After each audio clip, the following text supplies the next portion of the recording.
నమస్కారం. ఈరోజు కొంచెం ముందు వచ్చాం, మీకు కూడా నైట్ కొంచెం రెస్ట్ ఇద్దామని.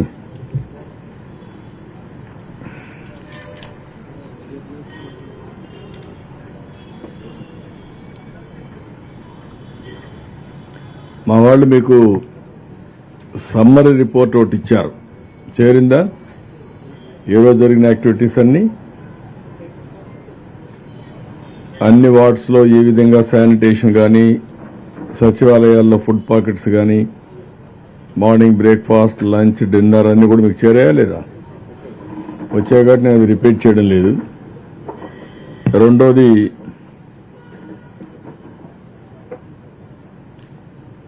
ఈరోజు కపుల్ ఆఫ్ అబ్జర్వేషన్స్. మెయిన్గా ఈరోజు చేసిన పని ఎస్ఎల్బిసి కన్వీనర్ని, బ్యాంకర్స్ని, అదే మరిగా ఇన్సూరెన్స్ కంపెనీస్ అందరిని పిలిపించాం. ఐఆర్డీఏ ఎగ్జిక్యూటివ్ డైరెక్టర్ లైన్లోకి వచ్చాడు. అదే మరిగా ఈ బ్యాంకింగ్ చూసే joint secretary government of India, ఆయన కూడా లైన్లోకి వచ్చారు. అందరం కలిసి 2 క్లాసిఫికేషన్స్ ఉన్నాయి. ఒకటి,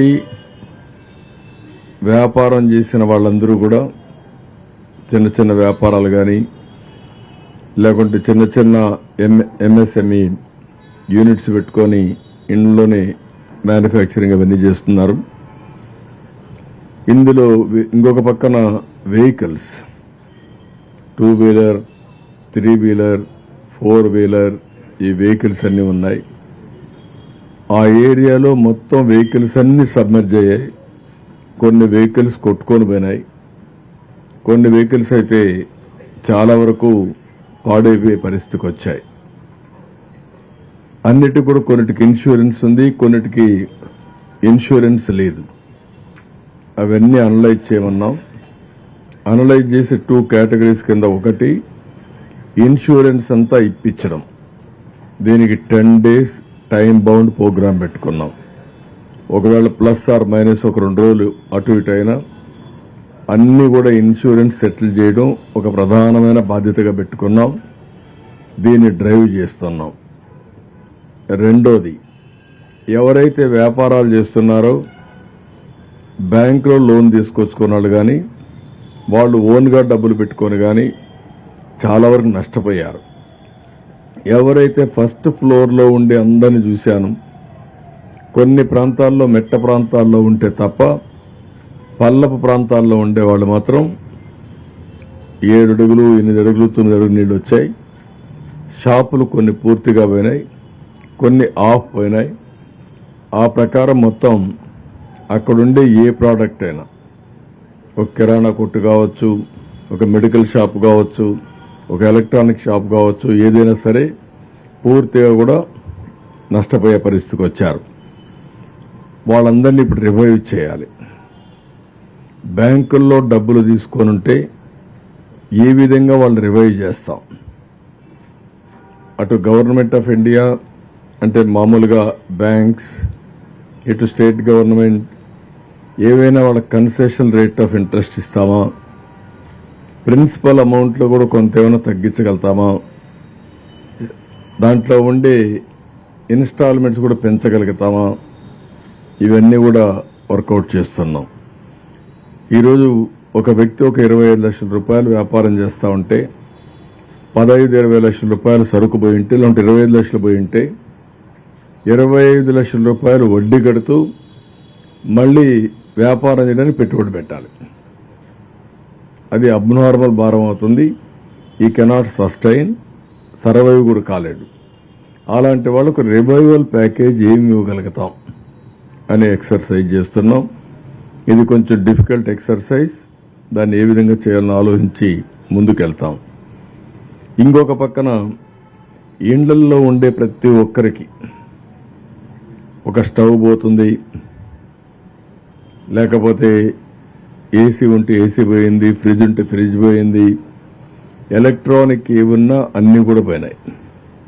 ఇంట్లో ఉండే నిత్యావసర వస్తువులు లేకుంటే బట్టలు, ఇంకా మామూలుగా కాదు, కొన్ని అయితే మామూలుగా ఏదైనా వుడన్ ఉంటే ఆ వుడ్ అంతా కూడా పాడైపోయింది, రీప్లేస్ చేసుకోవాలి, వార్డ్రోబ్స్తో సహా పూర్తిగా పోయినాయి. దానికి ఏం చేయగలుగుతాం కూడా ఆలోచిస్తున్నాం. ఈ విధంగా మొత్తం అది ఏ విధంగా చేయాలనో ఒక ఆలోచన ఇది ఉంది. అది రేపు ఎల్లుండికి రేపుకైతే మాకు క్లారిటీ వస్తుంది. ఫస్ట్ బ్యాంకర్స్తో చేయవలసిన పనులకు మాత్రం ప్రాధాన్యత ఇచ్చాం.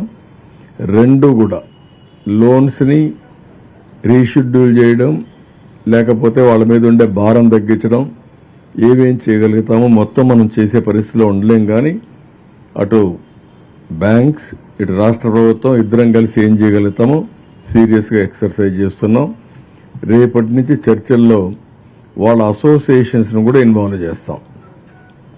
ఎవరైతే ఛాంబర్ ఆఫ్ కామర్స్ అనో, లేకుంటే ఒక్కొక్క వర్టికల్ కిరాణా కొట్లుంటే వాళ్ళు ఏదైనా అసోసియేషన్ ఉంటే వాళ్ళని అందరిని ఇన్వాల్వ్ చేసి ఇవన్నీ సెట్ చేస్తాం. ఇంకొక పక్క ఆటోమొబైల్ మాత్రం ఇమీడియట్ టేకప్ చేశాం. ఇన్సూరెన్స్ ఉన్నందరికి ఇన్సూరెన్స్ ఇప్పిస్తాం. లేని వాళ్ళకి ఏం చేయాలనో దాన్ని కూడా ఆలోచించి ఒక నిర్ణయం చేస్తాం. రెండో ప్రధానమైన నిర్ణయం ఈరోజు ఏదైతే ఇప్పటికీ ఫుడ్ అయితే 3 సార్లు ఇస్తున్నాం. ఈరోజు రేటింగ్ కూడా చాలా బాగా వచ్చింది. 82% హైయెస్ట్ వచ్చింది, 72% లాస్ట్లో వచ్చింది. ఓవరాల్గా ఆఫీసర్స్ అందరూ విత్ అడ్వర్స్ సిచ్యువేషన్లో స్ట్రగుల్ చేస్తున్నారు. ఎక్కడైతే బాగా వాటర్ ఉండి ఆ వాటర్ ఉండే ప్రాంతాల్లో అక్కడుండే స్టాఫ్ కూడా నిర్వీర్యం అయిపోయారు. సచివాలయం అనేది డీఫంక్ట్ అయిపోయింది. వాళ్ళు కూడా బాధితులు. ఎక్కడో ఉంటారు, మొత్తం వాళ్ళ వస్తువులు పోయినాయి, బయట రాలేకపోతున్నారు, చాలా ఇబ్బందులున్నాయి. కానీ ఏవైనా ఇన్ని సర్కమ్స్టెన్స్లో కూడా చాలా పెద్ద ఎత్తున అందరూ పనిచేస్తున్నారు. వాళ్ళని అభినందిస్తున్నా. రేపు ఇంకా కూడా దీన్ని ఇంకా స్ట్రీమ్లైన్ చేయడం కోసం ముందుకు పోతున్నాం. ప్రజలను కూడా మనస్ఫూర్తిగా అభినందిస్తున్నా. అర్థం చేసుకున్నారు, అర్థం చేసుకొని నాకు కూడా ఎప్పటికప్పుడు సమాధానాలు చెప్పడం అన్నీ చేస్తున్నారు. దీనివల్ల కూడా నాకు ప్రాపర్ ఫీడ్బ్యాక్ వస్తూ ఉంది. నేను వేంబే కాలనీకి పోతే ఫుడ్ సరిగా లేదని చెప్పంటే మా వాళ్ళకి చెప్పి అవి టైటన్ చేయమన్నాం. ఈ విధంగా మొత్తం అన్ని సచివాలయాల్లో వచ్చే ఇన్ఫర్మేషన్ తీసుకొని ముందుకు పోతున్నాం. కొన్ని ప్రాంతాల్లో ఫుడ్ అయితే సరిపోతుంది, ఇంకా మీరు కానీ నిత్యావసర వస్తువులు కానీ నీళ్లు కానీ ఇస్తే మేమే వంట చేసుకుంటాను కూడా కొన్ని దగ్గర నుంచి ఫీడ్బ్యాక్ వస్తూ ఉంది. అది కూడా వ్యూలో పెట్టుకుంటాం. ఇప్పటికి 4 రోజులు అయింది, రేపు 5వ రోజు. అందుకని గ్రాడ్యువల్గా రీషెడ్యూల్ చేసి ఎక్కడైతే నీళ్లు లేవో ఆ ప్రాంతాలంతా కూడా రేపే ఎసెన్షియల్ కమాడిటీస్ అన్ని కూడా ఒక ప్యాకేజ్ ఇస్తున్నాం. 25 కేజీలు బియ్యం, అదే సమయంలో 1 కేజీ పప్పు, 1 లీటరు పామాయిల్, ఇంకొక పక్కన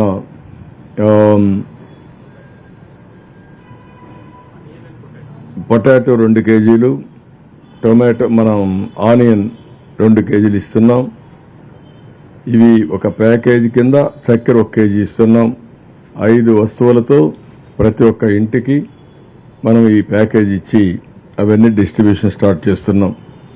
25 కేజీల బియ్యం, 1 కేజీ చక్కెర, 1 లీటరు ఆయిల్, అదే సమయంలో 1 కేజీ పప్పు, 2 కేజీలు పొటాటో, 2 కేజీలు ఉల్లిపాయలు.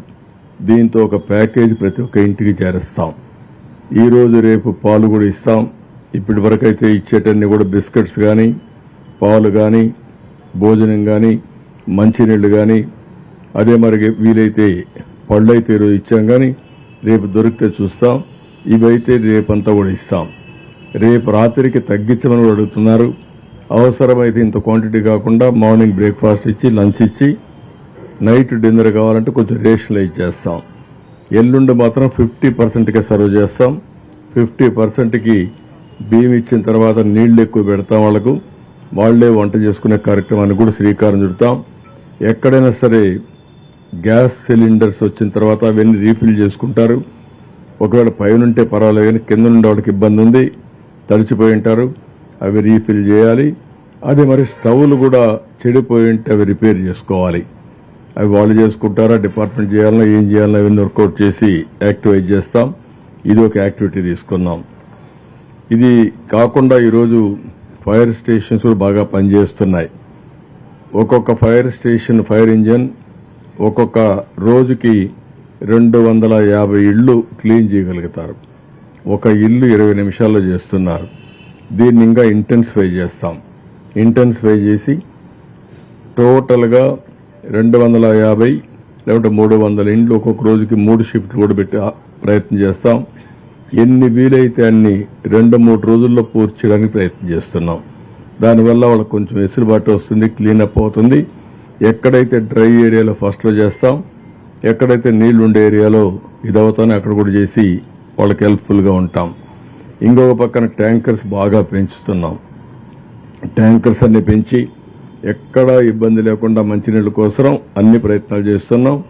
అదే సమయంలో వాటర్లో కూడా నీళ్లన్నీ మినరల్ వాటర్ కూడా మ్యాక్సిమం సరఫరా చేస్తున్నాం. అది కూడా ఇస్తాం.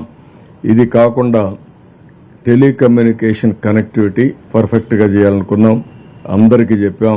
అన్ని టవర్లన్నీ కూడా వాళ్ళంతా కూడా అప్గ్రేడ్ చేసుకోవాలి, కనెక్టివిటీ కింద ముందుకు పోవాలి. అది కూడా చేయమని చెప్పి చాలా స్పష్టంగా చెప్పాం. ఇది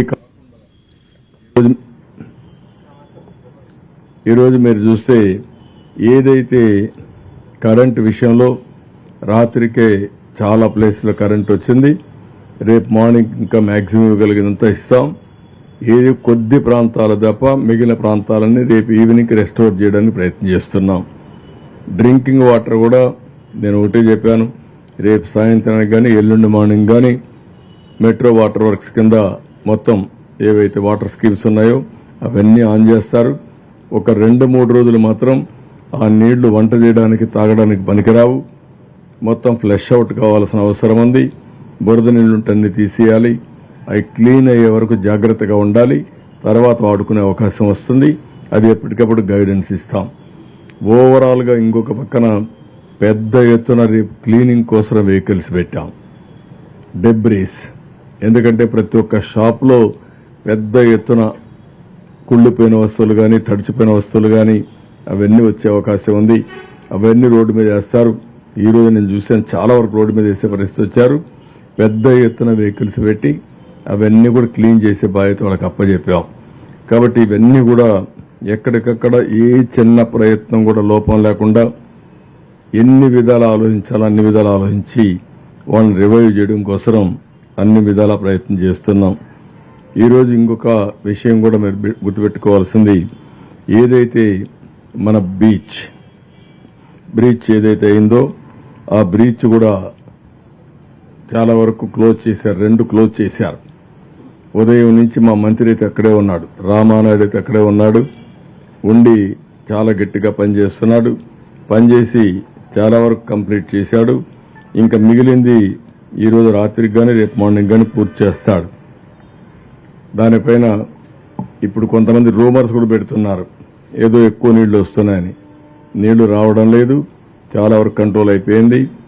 ఏదైతే నిన్నొచ్చిన నీళ్లే ఉన్నాయి. ఇంకొక పక్కన రేపు కానీ అది క్లోజ్ అయితే ఒక 10-15 వేల క్యూసెక్స్ ఆఫ్ వాటర్ నీరుకి వెళ్ళిపోయే అవకాశం వస్తుంది. పెద్ద ప్రమాదం లేదు.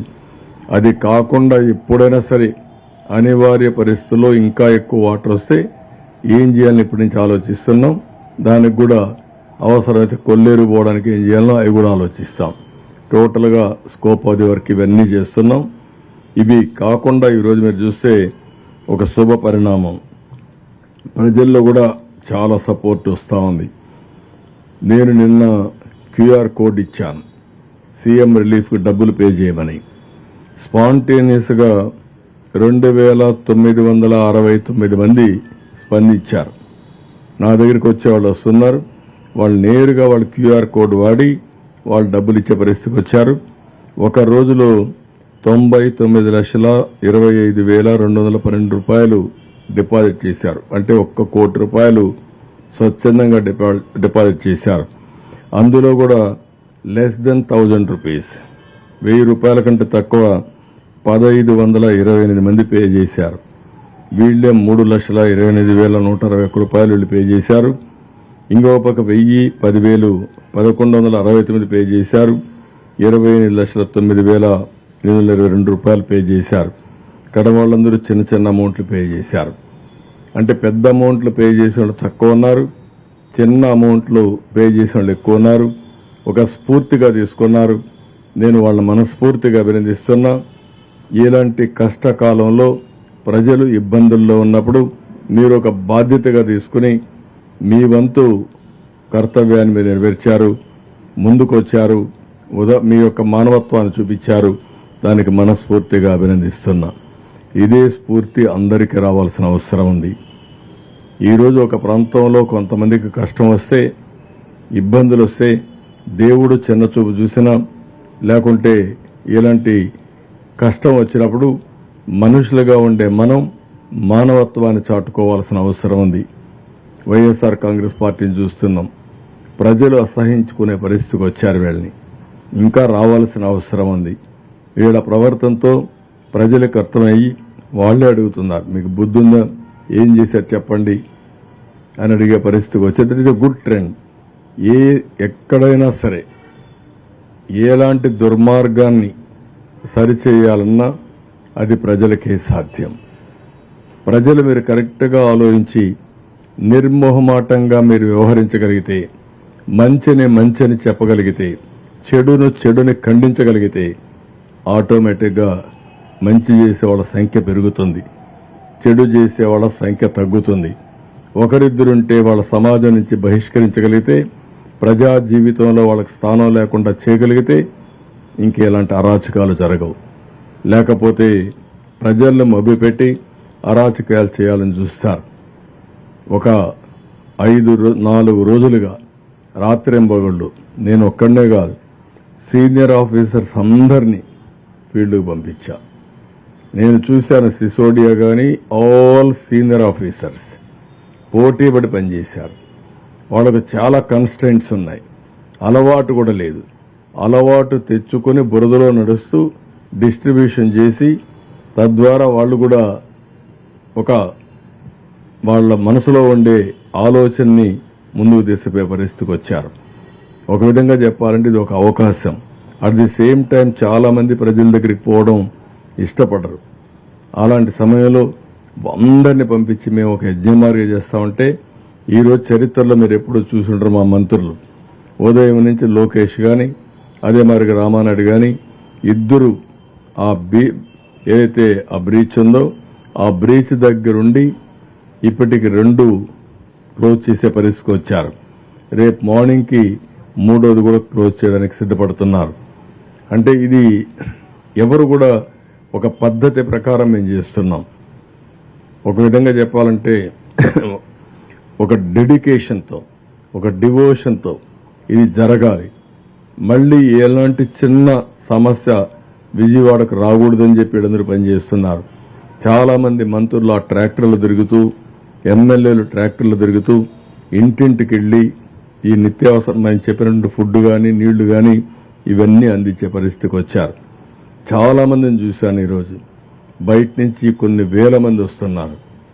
మేము కూడా ఏదో ఒకటి చేస్తాం, మేము కూడా వీళ్లకు సేవ చేస్తామని వచ్చే పరిస్థితికి వచ్చారు. నేను ఒకటి అందరినీ కోరుతున్నా, ఎక్కడి నుంచో మీరు ఫుడ్ తేవడం, ఆ ఫుడ్ కానీ సరిగా లేకపోతే ఆరోగ్య సమస్యలు కూడా వచ్చే పరిస్థితి వస్తుంది.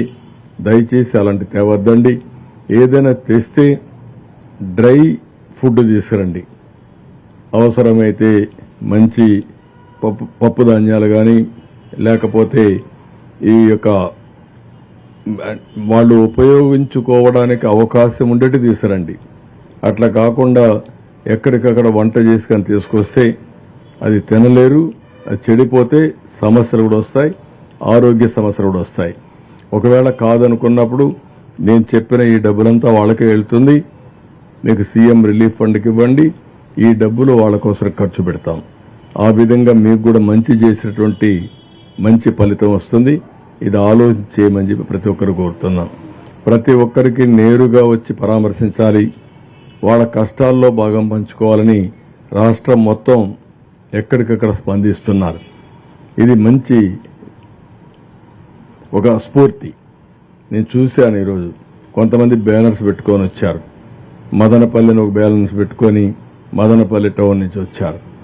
ఇంకొకరు మైలవరం అని చెప్పి ఒక బ్యానర్ పెట్టుకొని వచ్చారు. ఎక్కడెక్కడి నుంచో వస్తున్నారు. అన్ని జిల్లాల నుంచి కూడా వస్తున్నారు. రేపు ఎల్లుండి ఇంకా వచ్చే అవకాశాలు ఉన్నాయి. ఏది కూడా పెరిషబుల్ థింగ్స్ తేవద్దండి, తెచ్చి లేనిపోని సమస్య క్రియేట్ చేయొద్దండి. మేము కూడా 2 గంటలు లేటుగా భోజనం పంపిస్తేనే ఆ భోజనం టేస్ట్ లేదని చెప్పే పరిస్థితికి వచ్చారు. ఇంకా ఎక్కువ లేట్ అయితే ఆరోగ్య సమస్యలు వస్తే చాలా ప్రమాదం వస్తుంది. దయచేసి అలాంటి పనులు చేయొద్దని అందరికీ అప్పీల్ చేస్తున్నాం. ఇది బ్రీఫ్గా.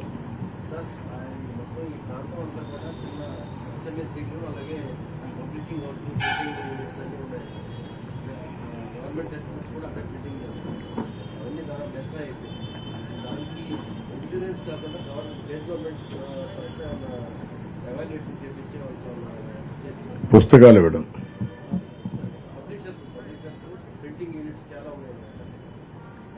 ఓకే. పబ్లిషర్స్ అవి కూడా అన్ని వాళ్లే కాకుండా వ్యాపారం చేసేవాళ్ళు పబ్లిషర్స్ ఉన్నారు, లేకపోతే చిన్న ఫోటోషాప్ పెట్టుకున్నారు, లేకపోతే ఒక చిన్న చిన్న వ్యాపారాలు కిరాణా స్టోర్స్ ఉన్నాయి, కొంతమంది పెద్ద పెద్ద షాపులు పెట్టుకుని వేరియస్ వెరైటీస్ ఉన్నాయి. అవన్నీ అనలైజ్ చేస్తున్నాం. అనలైజ్ చేసి ఏం చేయగలుగుతాం వచ్చేసి, ఎందుకంటే మనసు ఉంది మొత్తం ఇవ్వాలని, కానీ ఫైనాన్స్ చూస్తే ఖాళీ అయింది. ఇప్పుడు కూడా చాలా ఇబ్బందులు ఉన్నాయి. 2 బ్యాలెన్స్ చేయాలి. మళ్లీ మాకు రాబోయే రోజుల్లో ముందుకు పోవాల్సిన అవసరం ఉంది, కానీ వీళ్ళను కూడా ఆదుకోవాల్సిన అవసరం ఉంది. 2 బ్యాలెన్స్ చేసుకో ముందుకు పోవాలి. ఏది ఏ విధంగా చేయగలుగుతాం విల్ వర్క్ ఇట్ అవుట్.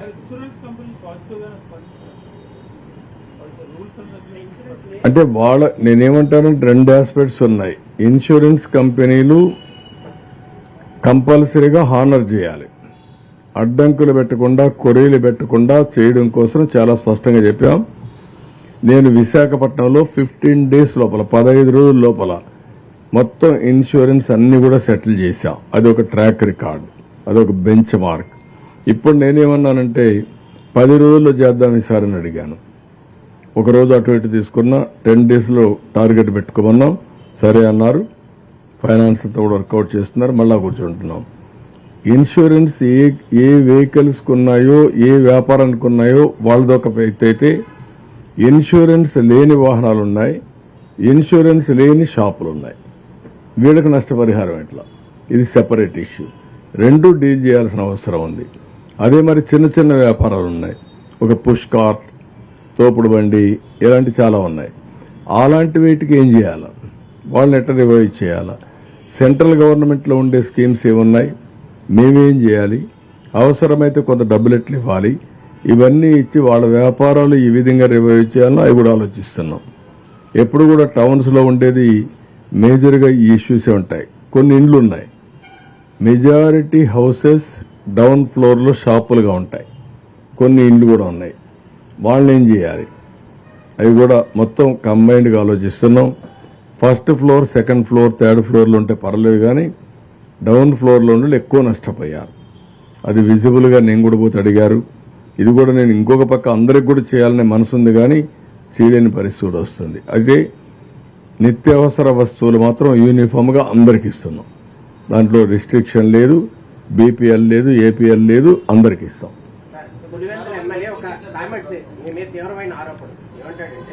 ఆయన అడ్మినిస్ట్రేషన్ అనేది ఆయన చూసి నేర్చుకోవాలి. గత 5 సంవత్సరాల్లో నేను బాగా చేశాను కలెక్టర్ల విషయంలో. చంద్రబాబు నాయుడు గారికి నిద్ర పట్టక రాత్రిపూట వెళ్తున్నాడు తప్ప నిజానికి అడ్మినిస్ట్రేషన్ కాదు అంటూ తీవ్ర ఆరోపణ చెప్పాడు కదా ఆయన. పని చేయకుండా అన్ని అయిపోతాయని, అందుకే కదా ఈ పని చేశాడు. ఇప్పుడు 3 బ్రీచ్ చేస్తుంటే చూడని వ్యక్తిని ఏమంటాం మనం? అదే మరి ఈ రాష్ట్రాన్ని వారిగా దారుణంగా చేసిన వ్యక్తిని ఏమంటాం మనం? బాధ్యత ఉంటే మరి చేస్తారా? అంటే ఒక చేతగాని వ్యక్తి సమర్థించుకునే విధానం పనిచేయొద్దని సమర్థించుకుంటున్నాడు. మనందరికీ పని లేదు.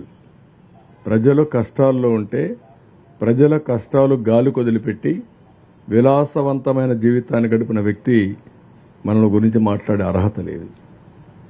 అదే గాని ఈరోజు ఇలాంటి ఇప్పుడే కాదు, ఏ రోజైనా ఈ రాష్ట్రంలో వరదలు వస్తే పట్టించుకున్నాడా? వరద వస్తే బాపట్లలో కార్పెట్ వేసుకొని నడిచిన వ్యక్తి, డయాస్ పెట్టి పొలంలో నష్టాన్ని చూసిన వ్యక్తి. ఇప్పుడు నేను బురదలో తిరిగాను కాబట్టి బురద నీటిలోకి వచ్చాడు. ప్రజానాయకుడు అనేవాడు సేవాభావం ఉండే వ్యక్తి. ముందు మనం ఆచరించి ఇంకొకరిని ఆచరించమనాలి. నేను ఆ బురద నీళ్ళలో పోకపోతే మా అధికారులు ఎందుకు పోవాలి? అడిగే రైట్ నాకు ఎక్కడుంది? అంటే మేము వాళ్ళు పోకపోతే వాళ్ళు ఏం కావాలి? అక్కడ నాశనం అయిపోవాలనా? అంటే ఇది బాధ్యత. అందుకే నేను చెప్పాను మీకు, ఇలాంటి వ్యక్తులు రాజకీయాలకు అర్హత లేని వ్యక్తులు. ముద్దులు పెట్టి లోపలికి పోయి 10 సార్లు చేతులు కడుక్కునే రకం ఇవి. అంటే ఇవన్నీ డ్రామాలు ఆడితే రాజకీయాలు రాణించలేరు. సిన్సియారిటీ ఉండాలి, మనస్సాక్షిగా పనిచేయాలి. ఇలాంటి వ్యక్తిని నేను చాలాసార్లు చెప్పాను. అతను ఒక స్ప్లిట్ పర్సనాలిటీ, ఒక సైకో. ఆయన అనుకున్నదే రైట్ అని మనం నమ్మిస్తాడు, మెస్ప్రిజం చేయడం, అదే మాట్లాడుతూ ఉంటాడు. ఇప్పుడు కూడా ఈ రోజు కూడా చూశాను నేను. మా ఇంటిని కాపాడుకోవడానికి ఆ పక్క వచ్చే నీళ్లు ఈ పక్క పంపించానంట. Can you tell? బుద్ధి జ్ఞానం ఉందా? మీరు కూడా వినేవాళ్ళకి మీకు ఏమన్నా ఉందా? అలాంటి వ్యక్తులను సమాధానం చెప్పమని అడగడానికి మీకు మనసు వచ్చిందని అడుగుతున్నా. ఎందుకు అటువంటి చెత్త మనుషులతో స్పందించాలనా? కాదు.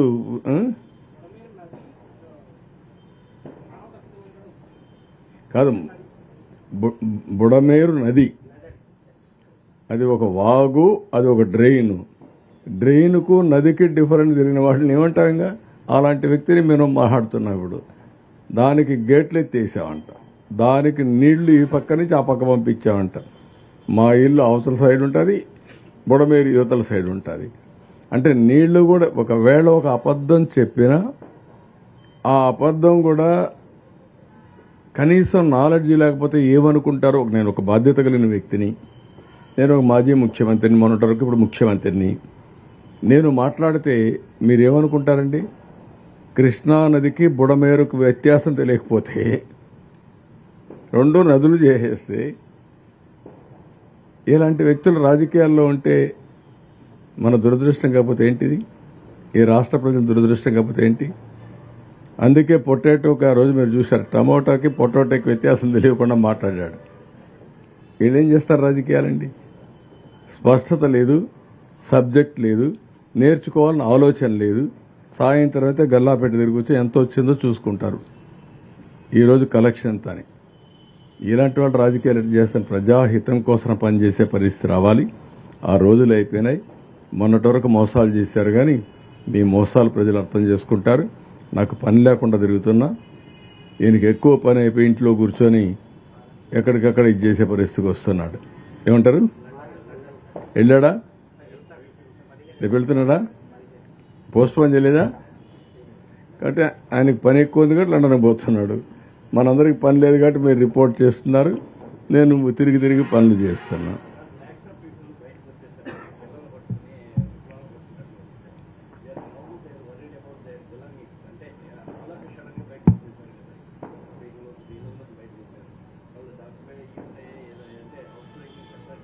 అంటే చాలా వరకు ఇంట్లో ఉండేటి అయితే కొన్ని లాక్ చేసుకొని వచ్చారు. నిత్యావసర వస్తువులు ఏమీ ఉండవు, చాలా వరకు పోయి ఉంటాయి. కొన్ని ఇంట్లో నీళ్లు రాకపోతే కొద్దిగా ఉంటాయి. దాన్ని ఏ విధంగా ప్రొటెక్ట్ చేయాలో ప్రొటెక్ట్ చేయడం. పెట్రోలింగ్ పెట్టాం.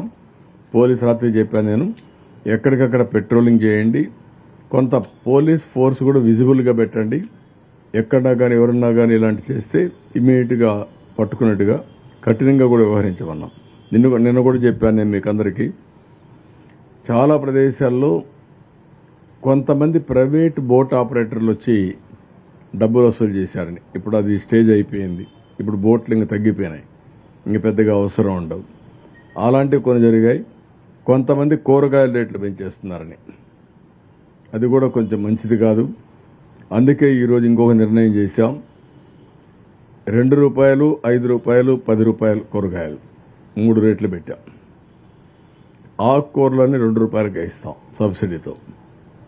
10, 15, ₹20 చేసేటని ₹5కే ఇస్తాం. ₹30, ₹25 చేసేటన్నిటికీ ₹10 పెడతాం. 3 రేట్లే ఉంటాయి. ఆ 3 రేట్లకి రేపు కూరగాయలు అందుబాటులో ఉంటాయి. డంప్ చేస్తాం, మొబైల్ పెడతాం, ఎక్కడ చూసినా సరఫరా చేస్తాం. అంత మునుపు కూడా విశాఖపట్నంలో ఇదే మరి పెట్టా. ఇప్పుడు మళ్ళా కూరగాయలన్నీ పెట్టి ఏ ఒక్కరికి ఇబ్బంది లేకుండా చేయడం కోసం ముందుకు పోతున్నాం. Okay, thank you.